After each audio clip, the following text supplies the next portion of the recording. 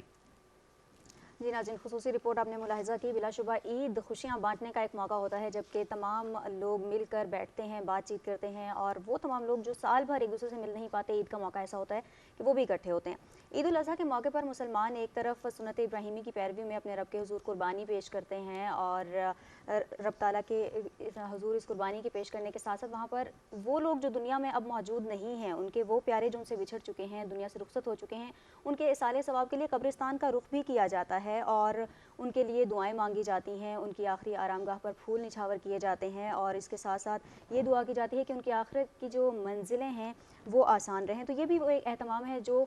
سال بھر میں تو ہوتا ہے، لیکن عید کے موقع پر خصوصی طور پر کیا جاتا ہے، کیونکہ وہ لوگ جو ہم سے بچھڑ گئے ہیں وہ بے شک طبعی طور پر ہم میں موجود نہیں ہوتے، لیکن ظاہر ہے کہ آپ کے پیارے جو بھی آپ سے بچھڑ جاتے ہیں، ان کی یادیں آپ کے ساتھ موجود ہوتی ہیں، ان سے وابستہ بہت ساری چیزیں، بہت ساری باتیں ایسی ہوتی ہیں جو آپ کے ذہنوں میں نقش ہوتی ہیں، پھر آپ نے زندگی کا ایک وقت ان کے ساتھ گزارا ہوتا ہے، تو وہ تمام تر چیزیں آپ کے ساتھ ساتھ چل رہی ہوتی ہیں۔ تو بہرحال جی، ان کو بھی یاد کیا جاتا ہے عید کے موقع پر، خصوصی طور پر قبرستانوں کا رخ کیا جاتا ہے، فاتحہ خوانی کی جاتی ہے، خصوصی دعائیں بھی مانگی جاتی ہیں۔ اچھا، اس حوالے سے نازیہ، ہمارے ہاں بھی نا ایک مطلب ایک ریت بنی ہوئی ہے، ایک رسم بنی ہوئی ہے کہ آپ عید کی صبح جو بالکل نماز سے پہلے بھی، انفیکٹ فجر کی نماز پڑھنے کے بعد آپ جو ہے وہ قبرستان جاتے ہیں، اور وہاں پہ جا کے آپ دعائے مغفرت کرتے ہیں، فاتحہ خوانی کرتے ہیں، پھول چڑھاتے ہیں قبروں کے اوپر، اور پھر واپس آ کر آپ کپڑے وغیرہ پہن کر تیار ہو کر تو پھر آپ جو عید کی نماز ہے اس کے لیے جانتے ہیں۔ تو میرے خیال سے ایک بہت ہی اچھا یہ ایک طریقہ رائج ہوا ہے ہمارے فیملی کے اندر بھی، اور یہاں پہ لوکیلٹی کے اندر بھی، جتنی جو پاکستان کی جو کمیونٹی ہے اس کے اندر یہ طریقہ رائج ہے کہ آپ بالکل عید کی جو صبح ہوتی ہے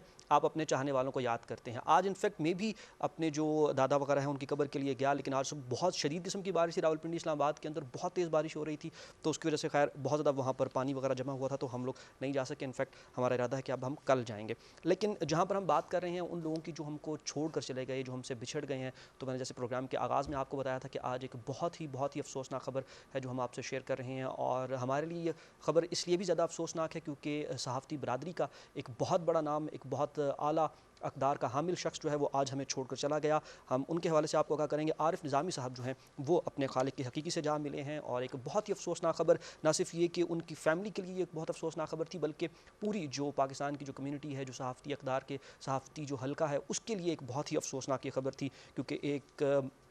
جسے آپ کہہ سکتے ہیں کہ ایک بڑا ایک شخص جو اس کے اندر ایک لیڈر کی حیثیت رکھتا تھا، وہ اس کے اندر شامل تھا، وہ آج اس دنیا کو چھوڑ کے چلا گیا جی۔ اور عارف نظامی صاحب جو ہیں وہ گزشتہ 3 ہفتوں سے عارضہ قلب کے باعث لاہور کے ہسپتال میں زیر علاج تھے جی۔ اور اگر ہم ان کی کچھ بیک گراؤنڈ سٹوری کی بات کریں تو وہ تحریک پاکستان کے رکن اور نوائے وقت کے جو بانی ہیں حمید نظامی، ان کے صاحبزادے بھی تھے، اور بہت عرصہ تک وہ جو ہیں وہ ایک بہت بڑا نام نوائے وقت اور اس کے ساتھ ساتھ دی نیشن گروپ جو ہے ان کے ساتھ وہ رہے، اور ایک انگریزی اخبار بعد میں انہوں نے اپنا جو ہے وہ بھی انہوں نے سٹارٹ کیا، پاکستان ٹوڈے اس کا نام تھا۔ اگر ہم ان کی بات کریں تو جی پوری جو ان کی زندگی ہے وہ قلم اور کرتاس سے اس کے ساتھ وہ جڑے رہے، اور انہوں نے اپنی ساری زندگی جو ہے وہ ادب اور ادب کے حوالے سے اگر آپ ان کی بات کریں، لکھنے کے حوالے سے بات کریں، ایڈیٹوریلز ان کی بات کریں، تو ان کی جو ساری زندگی ہے وہ اسی طرح سے قلم کے ساتھ جڑی رہی ہے جی۔ تو میرے خیال سے ایک بہت بڑا نقصان نازیہ پاکستان کو اس حوالے سے ہوا۔ بلا شبہ شاہد بہت بڑا نقصان ہے، اور صحافتی برادری کے حوالے سے ہی نہیں بلکہ ملک کا ہر ایک شخص جو ہے وہ اس وقت ایک دکھ اور غم کی سی کیفیت میں ہے۔ بہت ساری کنڈولنسز بھی اس حوالے سے جو ہیں وہ آئی ہیں، بہت سارے لوگوں نے دکھ کا اظہار بھی کیا ہے، افسوس کا اظہار کیا ہے، کیونکہ بلا شبہ ایک ایسی شخصیت آج ہم میں نہیں ہے کہ جن کے جانے کے بعد ایک خلا پیدا ہو گیا ہے، اور اس خلا کو پور کرنا ممکن نہیں ہے۔ صدر مملکت ڈاکٹر عارف الوی نے بھی اس حوالے سے افسوس کا اظہار کیا ہے، اور انہوں نے کہا ہے کہ مرحوم کی صحافت کے شعبے میں بے شمار خدمات ہیں، ایسی خدمات ہیں کہ جنہیں بھلایا نہیں جا سکتا، ان خدمات کو ہمیشہ یاد رکھا جائے گا، اور انہوں نے ان کے لیے مغفرت کی بھی دعا کی، اور اس کے ساتھ ساتھ اہل خانہ کے لیے انہوں نے صبر جمیل کی بھی دعا کی۔ پھر ساتھ ساتھ وزیر اعظم عمران خان نے بھی اصالِ ثواب کے لیے دعا بھی کی، دکھ اور افسوس کا اظہار بھی کیا۔ ان کا بھی یہی کہنا تھا کہ ایک وہ ماہر صحافی تھے، مدیر تھے، جو آج ہم میں نہیں رہے، ہم سے بچھڑ گئے، سیاسی تجزیہ کار تھے جو آج ہمیں چھوڑ کر اس دنیا سے رخصت ہو گئے، اور بہت رنجیدہ ہوں ان کی رحلت کا سن کر۔ ان کا یہ بھی کہنا تھا کہ میری دعائیں اور ہمدردیاں جو ہیں وہ ان کے اہل خانہ کے ساتھ ہیں، اور یقیناً ہم سب کی جو ہمدردیاں ہیں، دعائیں ہیں، وہ بھی ان کے اہل خانہ کے ساتھ ہیں۔ اور اسی طرح سے اب جو دکھ اور افسوس کا اظہار ہے وہ مختلف شخصیات، سماجی اور سیاسی شخصیات کر رہی ہیں، اس میں بہت زیادہ دکھ اور افسوس کا اظہار اس لیے بھی کیا جا رہا ہے کہ جو اس طرح کی شخصیات ہوتی ہیں وہ بہت زیادہ امپیکٹ بھی چھوڑتی ہیں سوسائٹی کے اوپر، سوسائٹی کے ہر طبقے کے اوپر اگر میں کہوں تو یہ غلط نہیں ہوگا، کیونکہ کہیں نہ کہیں ہم ان کو سن رہے ہوتے ہیں، وہ اگر تحریر لکھ رہے ہیں تو ہم ان کو پڑھ رہے ہوتے ہیں. ہر طبقہ فکر سے تعلق رکھنے والا شخص کہیں نہ کہیں ان کی تحریر اس کی نظر سے ضرور گزرتی ہے اور تھوڑا صحیح لیکن اثر ضرور ڈالتی ہے. وزیر اطلاعات و نشریات چودھری فواد حسین نے بھی اس حوالے سے ایک پیغام دیا ہے، میں چاہوں گی کہ آپ شیئر کریں. بالکل جی، وزیر اطلاعات و نشریات فواد چودھری صاحب نے بھی ان کے انتقال پر گہرے دکھ اور افسوس کا اظہار کیا، بلکہ انفیکٹ انہوں نے ایک ویڈیو پیغام بھی جاری کیا تھا اور انہوں نے کہا کہ میرے بہت زیادہ ان سے قریبی تعلقات تھے، ہمارے فیملی کے ان کے ساتھ بہت زیادہ ریلیشنز تھے، تو مجھے یہ نقصان جو ہے وہ ذاتی نقصان بھی محسوس ہو رہا ہے، اور انہوں نے اپنے غم اور دکھ کا اظہار بھی کیا ہے. یہ ویڈیو پیغام بھی آپ کے ساتھ ہم شیئر کریں گے. عارف نظامی صاحب کی رحلت کی خبر ابھی ملی ہے، بہت ہی افسوس ہوا. عارف نظامی صاحب پاکستان کی صحافت کا ایک بہت ہی لازمی حصہ تھے، سی پی این ای کے صدر تھے اور پاکستان کے صحافتی حلقوں میں ان کو بہت ہی احترام سے دیکھا جاتا تھا. اس حوالے سے یہ پاکستان کی صحافت کے لیے ایک بڑا نقصان ہے. اس کے علاوہ جو ہمارا ایک ذاتی تعلق تھا، حمید نظامی صاحب جو نوائے وقت کے بانی تھے اور نوائے وقت پاکستان کی تحریک آزادی میں ایک بالکل فور فرنٹ کے اوپر تھا، اور میرے دادا چودھری اویس صاحب اور میرے تایا چودھری الطاف صاحب وہ بھی تحریک آزادی کا ایک بہت اہم اور سرگرم کارکن تھے. اس لحاظ سے حمید نظامی صاحب سے ان کی بہت دوستی تھی، جو بعد میں عارف نظامی صاحب کے ساتھ وہی تعلق برقرار رہا اور ان کو ہمیشہ ہم نے خاندان کے بزرگ کے طور کے اوپر دیکھا. آج ان کی رحلت سے ایک بہت بڑا باب بند ہو گیا ہے پاکستان کی صحافت کا بھی، اور ہمارا ایک ذاتی نقصان بھی ہوا ہے. میں اس صدمے میں پاکستان کی پوری صحافی برادری کے ساتھ اور بالخصوص عارف نظامی صاحب کے اہل خانہ کے ساتھ اظہار افسوس کرتا ہوں. خدا انہیں غریق رحمت کرے.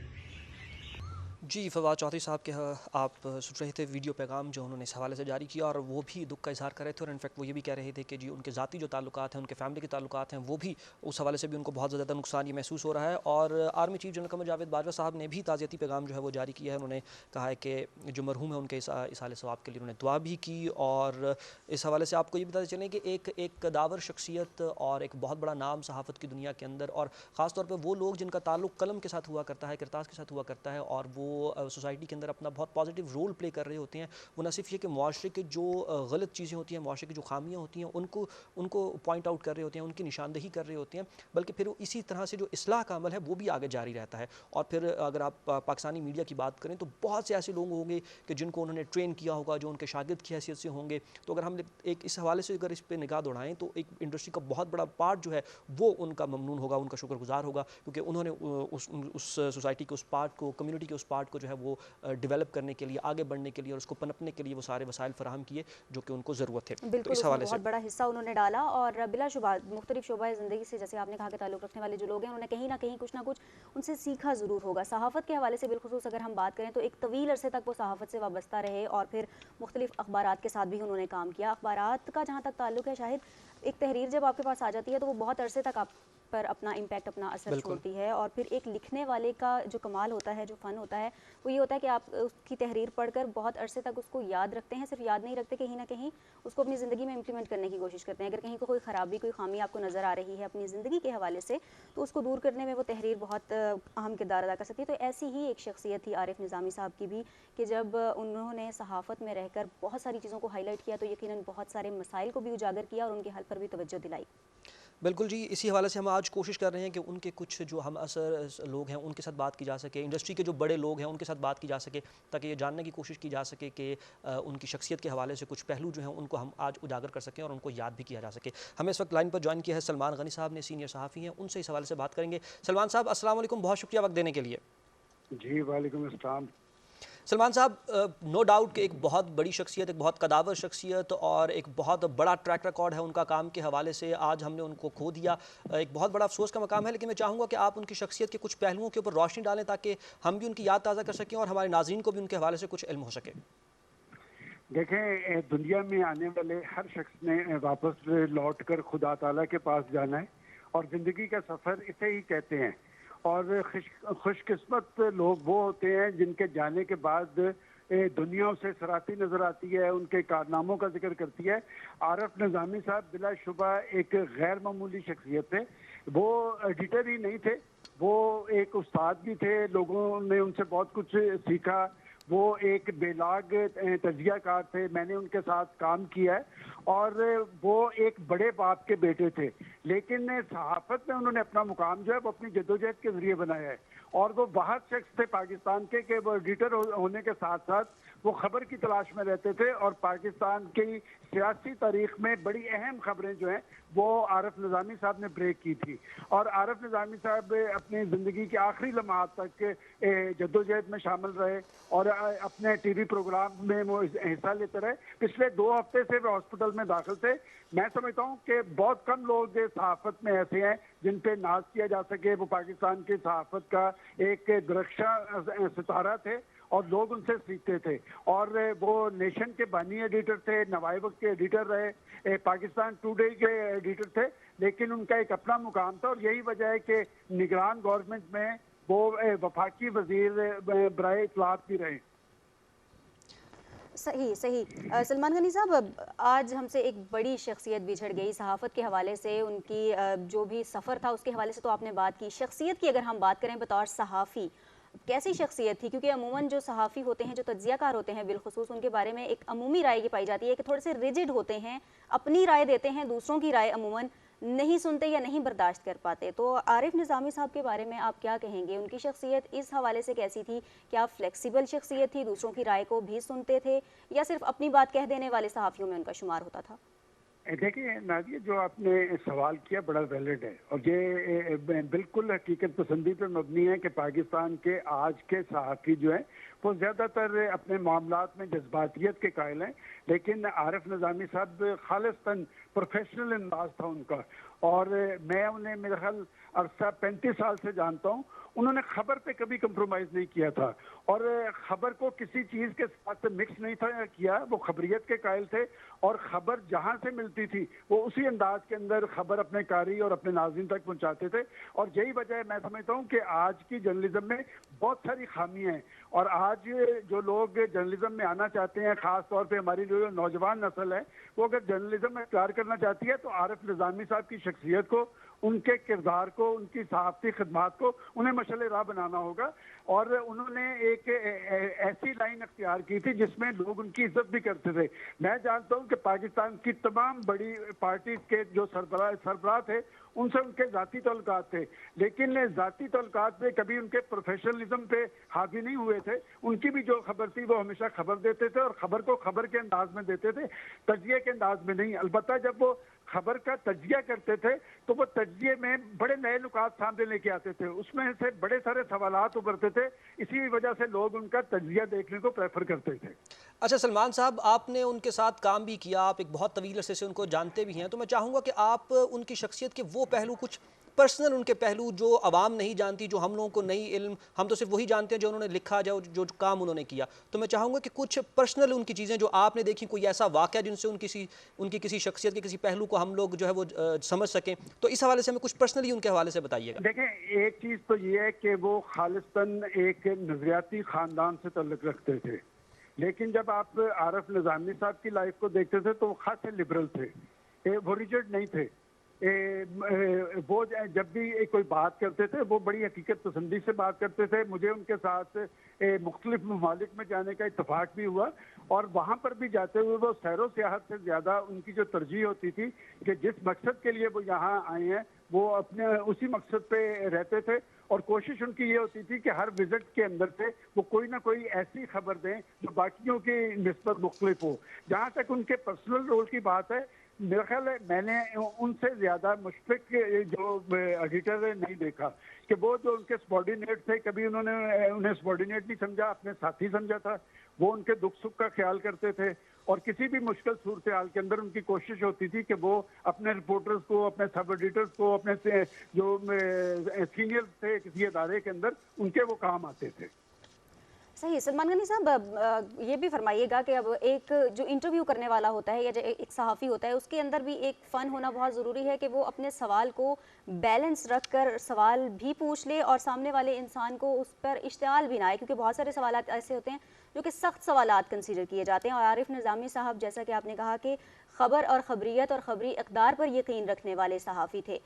سخت سوالات کرنے کے حوالے سے وہ کیسے صحافی تھے، اور اس میں اگر ہم کہیں کہ سیکھنے والوں کے لیے کتنا مارجن ہے اور وہ کیسے سیکھ سکتے ہیں کہ آپ نے بائسڈ بھی نہیں ہونا اور صحیح سوالات بھی آپ پوچھ سکتے ہیں یا اچھا انٹرویو کر سکتے ہیں، کیونکہ انٹرویوز کے حوالے سے بھی وہ ایک یقیناً ایک جانی مانی شخصیت تھے۔ دیکھیں وہ ان کا سوال کرنے کا ایک اپنا انداز تھا کہ وہ بڑا مشکل سوال اپنے ایک ایسے انداز میں پوچھتے تھے کہ ان کا مخاطب بھی غصے میں نہیں آتا تھا اور اس کا جواب بھی دینا پڑتا تھا۔ بعض اوقات ان کے سوالات کے جوابات میں پاکستان کی بڑی خبریں بنی ہیں، بلکہ میں سمجھتا ہوں کہ عارف نظامی صاحب کا پیک وہ خبر تھی جب بے نظیر بھٹو صاحب کی حکومت کے خاتمے کی خبر انہوں نے 24 گھنٹے پہلے دی۔ سردار فاروق لغاری صاحب نے ان کی حکومت کو چلتا کیا اور نوائے وقت کی وہ لیڈ بنی، اور انہوں نے نہ صرف ان کی خبر سچ ہوئی بلکہ انہوں نے کیئر ٹیکر پرائم منسٹر اور چاروں صوبوں کے چیف منسٹرز کا بھی بتایا تھا کہ جی کے چاروں صوبوں کے چیف منسٹرز کون ہوں گے۔ انٹرویو میں بھی ان کا بالکل آپ نے درست کہا کہ ایک ڈیفرنٹ انداز تھا اور وہ بڑے خوبصورت انداز میں بات کر رہے ہوتے تھے کہ وہ جو ان کا مخاطب تھا، چاہے وہ پولیٹیشین ہو چاہے وہ حکمران ہو، وہ بھی محسوس نہیں کرتا تھا۔ البتہ یہ ضرور ہوتا تھا کہ بعض اوقات وہ ہنستے مسکراتے کوئی ایسی بات اگلوا لیتے تھے جس پہ بعض ازاں ان سیاستدانوں کو ان حکمرانوں کو مشکلات کا سامنا بھی کرنا پڑا۔ اچھا سلمان صاحب، ہم دیکھتے ہیں کہ ان کے پشت کے اوپر جب ان کا جو بیک گراؤنڈ ہے وہ بہت ہی سٹرونگ بیک گراؤنڈ ہے، ان کے پیچھے بہت بڑے بڑے نام ہیں، حمید نظامی جیسا نام ہے، مجید نظامی جیسا نام ہے، اور پھر جن اداروں کے اندر انہوں نے کام کیا اور جس دور کے اندر انہوں نے کام کا آغاز کیا اس وقت صحافت کو لے کر بہت بڑے نام آلریڈی موجود تھے۔ تو کتنا عمومی طور پہ ہماری یہ رائے ہوتی ہے کہ اگر ایک باپ بہت بڑا آدمی ہے تو اس کا بیٹا جو ہے وہ اتنا بڑا آدمی نہیں بن سکتا، تو کتنا مشکل تھا ان کے لیے اس چیز کو کور کرنا کہ باپ کے شیڈو میں سے نکلنا اور اپنا ایک ذاتی نام بنانا، اپنی ایک پرسنل جو کیپیسٹی کے اندر کام کرنا اور بڑی اپنے آپ کو شخصیت بنانا، یہ سارا سفر، اس سفر کے حوالے سے ہمیں کچھ آگاہ کیجیے گا۔ دیکھیں یہ اس میں تو کوئی دو آرا نہیں کہ حمید نظامی تحریک پاکستان کے قائدین میں سے تھے اور صحافت میں ان کا ایک رول تھا، مجید نظامی صاحب ایک ادارہ تھے، لیکن عارف نظامی صاحب کو یہ اعزاز تھا کہ وہ حمید نظامی کے بیٹے ضرور تھے، لیکن صحافتی سفر میں انہوں نے بڑی جدوجہد کی ہے۔ انہیں میں نے بطور رپورٹر کے بھی دیکھا ہے کہ وہ mass communication department Punjab university کا نیا یہ ڈپارٹمنٹ قائم ہوا تھا، تو وہ وہاں پڑھ بھی رہے تھے اور وہ پریس کانفرنس بھی اٹینڈ کرتے تھے۔ اس کے بعد وہ ایڈیٹر بنے، نوائے وقت کے وہ ایگزیکٹو ایڈیٹر تھے، نیشن کے وہ بانی ایڈیٹر تھے، لیکن ایڈیٹر ہونے کے باوجود، مالک ایڈیٹر ہونے کے باوجود انہوں نے اپنے اندر کا رپورٹر نہیں بننے دیا تھا کہ وہ خبر کا پیچھا کرتے تھے، خبر پہ کوئی معافی دینے کے لیے تیار نہیں تھے۔ مجھے یاد ہے کہ ایک دفعہ وہ لندن میں موجود تھے اور جس شخص کے ساتھ وہ تھے ان سے ان کے بڑے قریبی تعلقات تھے، اور اس شخصیت کی بے نظیر بھٹو صاحبہ، ان کا تعلق مسلم لیگ سے تھا اور ملاقات ان کی بے نظیر بھٹو صاحبہ سے ہوئی، تو عارف نظامی صاحب نے مجھے فون کر کے کہا کہ سلمان، فلاں مسلم لیگی کی بے نظیر بھٹو صاحبہ سے ملاقات ہوئی ہے اور یہ خبر میں نے تم کو نہیں بتائی۔ اس کا مطلب یہ تھا کہ یہ خبر آپ نے دینی ہے۔ خبر پہ انہوں نے کبھی معافی نہیں تھی دی، اور میں سمجھتا ہوں کہ وہ ایک بھرپور رپورٹر تھے، ایک زبردست ایڈیٹر تھے، لیکن سب سے امپورٹنٹ بات کہ وہ ایک اچھے استاد تھے۔ صحیح، بہت شکریہ سلمان غنی صاحب، آپ ہمارے ساتھ شامل تھے اور سینئر صحافی اس حوالے سے ہمیں اپنے خیالات سے آگاہ کر رہے تھے، اور نو ڈاؤٹ اس بارے میں کہ ایک بہت بڑا نام جو ہے وہ آج ہم سے جدا ہو گیا۔ اسی حوالے سے ان کے ایک بہت بڑا نام، ان کے حوالے سے ان کے ہم اثر جو ہیں ان سے ہم بات کریں گے۔ مجیب الرحمان شامی صاحب ہمارے ساتھ لائن پر اس وقت موجود ہیں۔ مجیب الرحمان صاحب، بہت شکریہ وقت دینے کے لیے۔ بہت مہربانی جناب، شکریہ سر۔ ایک بہت بڑا نام جو ہے وہ آج ہم سے جدا ہو گیا، خاص طور پر جو صحافتی برادری ہے اس نے ایک بہت بڑا گوہر نایاب جو ہے وہ کھو دیا۔ کیا کہیں گے؟ آپ ان کو بہت عرصے سے جانتے بھی ہیں، آپ ان کے ہم اثر لوگوں میں سے بھی ہیں، آپ نے ایک بہت طویل عرصے سے کام بھی کیا، آپ نے بہت سے بڑے بڑے لوگوں کو دیکھا بھی ہوگا، ان کے ساتھ کام بھی کیا ہوگا۔ عارف نظامی صاحب کو آپ ان بڑے لوگوں کی کیٹیگری کے اندر کس طرح سے دیکھتے ہیں؟ عارف نظامی صاحب ایک بڑے باپ کے بڑے بیٹے تھے، حمید نظامی مرحوم کے بیٹے اور پھر مجید نظامی مرحوم کے بھتیجے، اور مجید نظامی کے ساتھ انہوں نے برسوں کام کیا اور نوائے وقت کی جو عدالت ہے اس کے فرائض ادا کرتے گئے، اور نیشن جو ہے جو انگریزی روزنامہ تھا نوائے وقت گروپ کا، اس کا اجرا انہوں نے کیا، ایک طرح سے اس کے بانی ایڈیٹر تھے، اسے کامیابی سے نکالا اور کامیابی سے چلایا۔ تو اپنے والد جو ہیں ان کی روایات کے امین تھے، وہ ان کے آئیڈیل تھے، اور انہی کی طرح وہ ایک اپنی اعتدال کی سوچ رکھتے تھے اور ایک ذمہ داری کے ساتھ اپنا اظہار خیال کرتے تھے تو ایک رپورٹر کے طور پر انہوں نے عملی اپنی زندگی کا آغاز کیا اور پھر ایڈیٹر بنے اور پھر انگریزی اخبار اس کے ایڈیٹر بنے، پھر نوائے وقت گروپ سے الگ ہوئے تو اپنا اخبار پاکستان ٹوڈے نکالا، پھر ٹی وی پروگرام کرتے رہے. تو ایک ان کی شخصیت بڑی پہلو دار تھی اور وہ ایک رپورٹر بھی تھے، ایڈیٹر بھی تھے، کالم نگار بھی تھے، تجزیہ کار بھی تھے، اور سب سے بڑی بات یہ کہ وہ ذمہ دارانہ صحافت پر یقین رکھتے تھے اور بااصول صحافت پر یقین رکھتے تھے.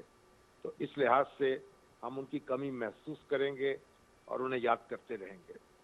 اچھا شامی صاحب، آپ نے اس حوالے سے، چونکہ آپ خود ان کے ہم اثر صحافیوں میں سے ہیں، ان لوگوں میں سے ہیں، تو میں جاننا چاہوں گا کہ آپ کیا محسوس کرتے ہیں کہ کون سی ایسی صحافتی اقدار تھیں جو ان کے اندر موجود تھیں یا اس لڑی کے اندر موجود تھیں اور آج کے لوگوں میں وہ نہیں ہے. میں چاہوں گا کہ ہم جیسے نئے آنے والوں کے لیے آپ مشعل راہ بنے اور ہمیں وہ پوائنٹ آؤٹ کرتے جائیں کہ جو ان کی پرسنالٹی کے اندر چیز موجود تھی اور ہم جیسے لوگوں کو، نئے آنے والوں کو، وہ فالو کرنی چاہیے.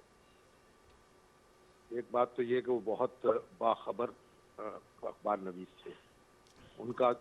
حلقہ اثر اور حلقہ تعلق بہت وسیع تھا اور وہ خبر کی جستجو کرتے تھے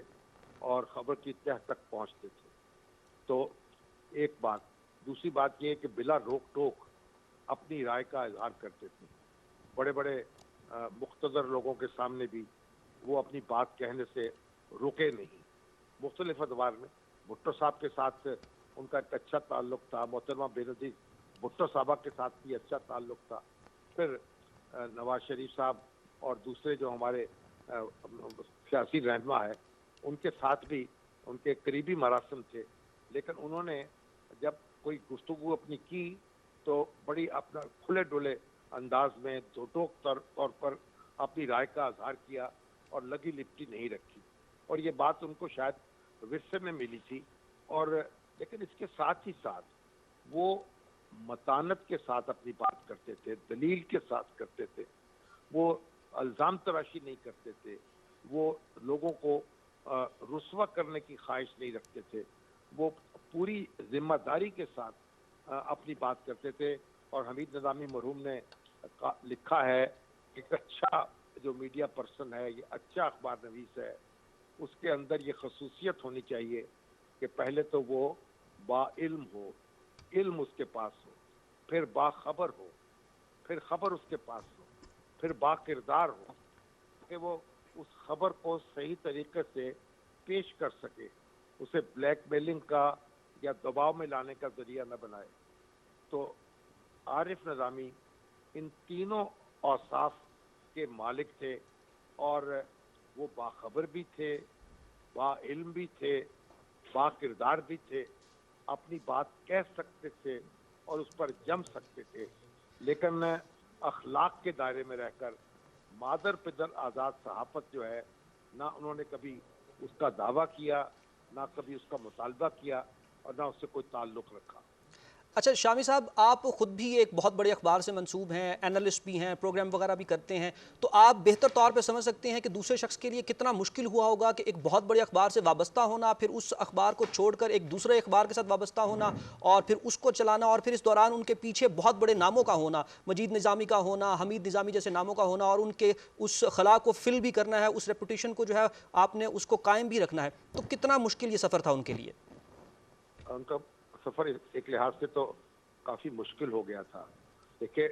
جب وہ نوائے وقت میں اپنی والدہ کے ساتھ وہ فرائض ادا کر رہے تھے تو پھر اس وقت مجید نظامی صاحب جو ان کے چچا تھے وہ اپنا اخبار ندائے ملت نکالتے تھے. پھر وہ نوائے وقت ہمیں واپس آئے اور نوائے وقت میں پھر اپنا مجید نظامی صاحب جو ہیں ان کے ساتھ عارف نظامی صاحب اپنے فرائض ادا کرتے رہے اور سمجھا یہ جاتا تھا کہ وہی ان کے جانشین ہوں گے اور ان کے بعد نوائے وقت کی ذمہ داری سنبھالیں گے، اس گروپ کے سربراہ ہوں گے. لیکن پھر ایسی صورتحال پیدا ہوئی کہ اختلاف پیدا ہوا اور وہ نوائے وقت گروپ سے الگ ہو گئے اور یہ ایک بڑا ان کے لیے